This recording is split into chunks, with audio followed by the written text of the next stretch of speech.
This Sunday marks 45 years since Mount St. Helens erupted, spewing ash across eastern Washington. Well, it turns out WSU is storing barrels of that ash that fell in places like Pullman. A few years ago, I went down to that storage facility to find out more about why they're hanging on to it.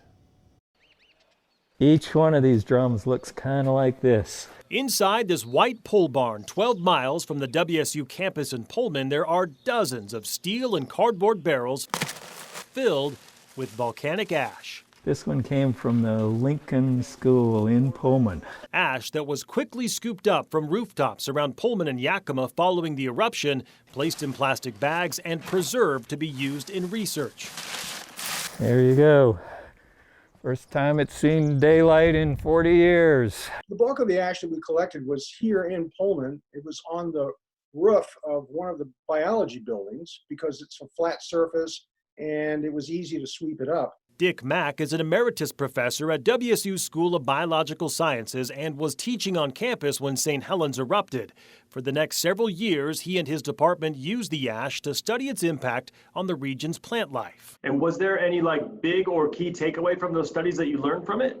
Well, I'd say the biggest takeaway was that the response by plants to the ash varied greatly. And it basically had to do with the stature of the plants, how big they were. Simply put, he says, small plants that were buried died, but larger plants seemed to be okay. So the damage was fairly temporary. Were you surprised by that? Yeah, I was. I thought that we didn't know what was going to happen, frankly.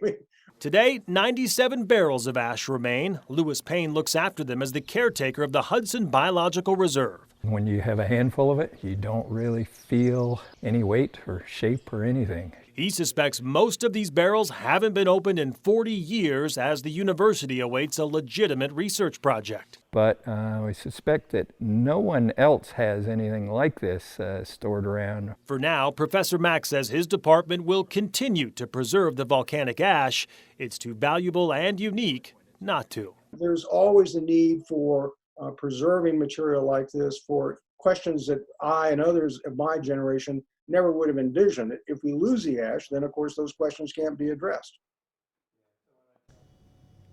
And we'll be running Mount St. Helens specials all weekend long on KREM 2+. Just download it on your TV and watch for free.